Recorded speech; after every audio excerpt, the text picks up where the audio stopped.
Just like many people, I wear many hats, but my most important roles are child of God, mother, wife, daughter, sister, and mentor. Through these roles, I discovered my life's work of being an advocate for mental health. Join me on the new platform, Tade Talks, as we destigmatize mental health in our community.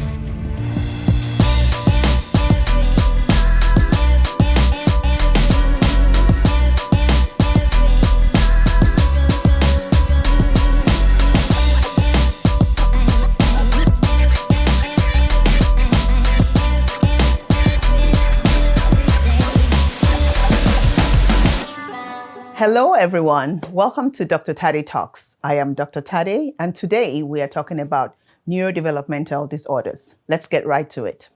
This episode will be a short introduction to neurodevelopmental disorders, which we will also refer to as NDD in this episode. Neurodevelopmental disorders is the long term, but if we break it down, neuro refers to the brain, development referring to the development of the brain. Neurodevelopmental disorders are disorders that affect the brain development, specifically in children. These conditions start during the developmental period of a child, so that is when the child is still in the womb. Children that are diagnosed with NDD will show signs of delay in the way they interact with others, their personal growth, the way they learn, and their occupational functioning. Some children show signs of developmental delay in all areas, other children in some areas, while other children are affected in specific areas. Let's take a look at the types of neurodevelopmental disorders. These disorders include autism spectrum disorder, which we know as ASD, attention deficit hyperactive disorder, commonly known as ADHD, specific learning disorder, also known as LD. Let's take a look at the types of neurodevelopmental disorders. These disorders include autism spectrum disorder, attention deficit hyperactive disorder, commonly known as ADHD, specific learning disorder, for example, dyslexia or dysgraphia, intellectual disability, formerly known as mental retardation, communication disorders like stuttering or stammering, motor disorders such as Tourette's syndrome. Most of us are aware that there are children across the globe with NDD. However, research on neurodevelopmental disorders is more prevalent in Western countries. The Center for Disease Control found that in the United States alone, during the year 2009 through 2017, there was an increase in children diagnosed with neurodevelopmental disorders. They found 1 in 6 children ages 3 to 17 were diagnosed with a NDD. Despite this rise in NDD diagnosis, there are still highly held misconceptions about NDD in our communities. In order to destigmatize these disorders, let us address some of the most common I have come across. The first misconception is that neurodevelopmental disorders are contagious. This is false. Neurodevelopmental disorders affect the development of a child's brain. Therefore, the disorder cannot be caught by another child. Let me repeat this.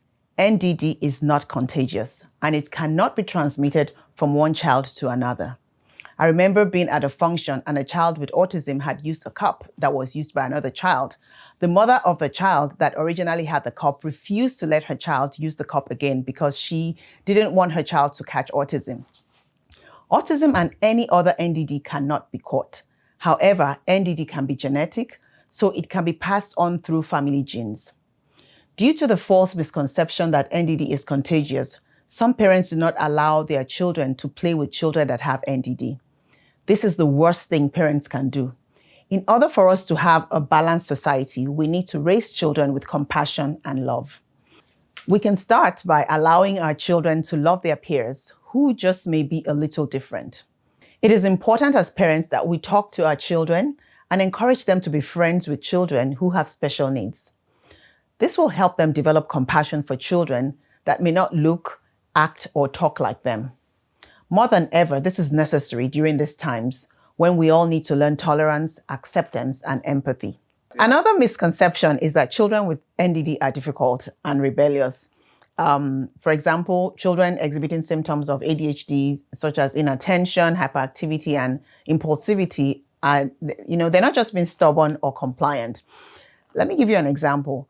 You're telling the child to sit down. Let's just say you have a child, you took him out to your friend's house, and you tell the child to sit down, and the child is going around just touching things and he's not able to sit. And of course, you give the child a spanking. So, and I need parents to really understand this, that you cannot beat a symptom out of a child.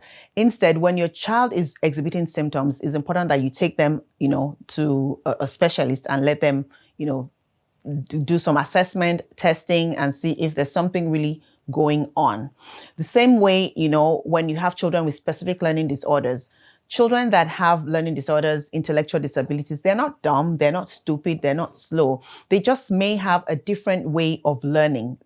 People have different learning styles. Some children learn visually. Some people learn from, what they hear. Some people learn with pictures. There's some children, when you draw the pictures, then they really get it. So we need to really understand that beating a child, yelling at them, shaming them is not going to change the disorder. It's not going to take the symptoms out of them.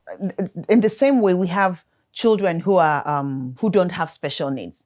They also learn differently. Children have different strengths and different weaknesses. So we need to really know each child and know how to respond to them, as opposed to shaming them and comparing them to one another. One thing we need to stop doing is comparing our children to other children and saying, oh, why can't you be like Johnny? Why can't you be like Kunle? Why can't you be like Titi?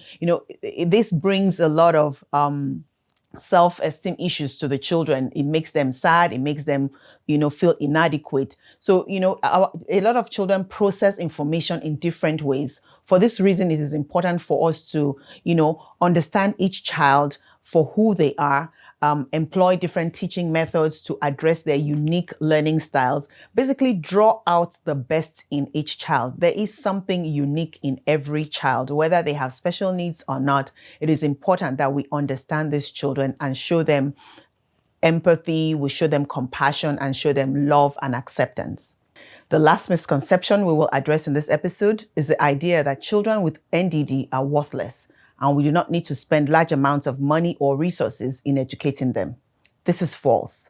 These children are full of talents and abilities, and they have a lot to offer the society. Many children with NDD have grown into adults that have impacted society in significant ways. Breaking these misconceptions will help destigmatize mental health issues in our community. Research has shown that the earlier a child is diagnosed, they can receive the proper treatment and have the best outcome growing up. And I want to address this in parents who sometimes are in denial when your child is exhibiting symptoms of, maybe ADHD or autism.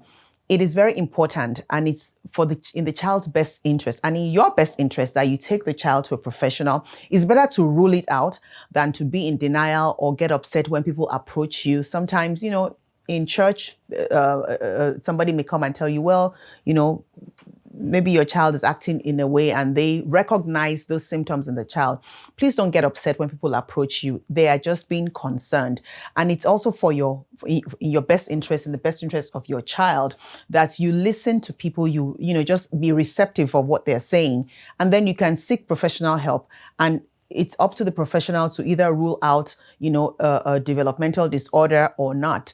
But then as a parent, I'm just appealing to parents out there that please do not ignore symptoms or signs in your children, especially when they're very young, because by the time they grow older and they get to especially kindergarten and first grade, that is when the issues start to become more pronounced, and then the teachers start to call you.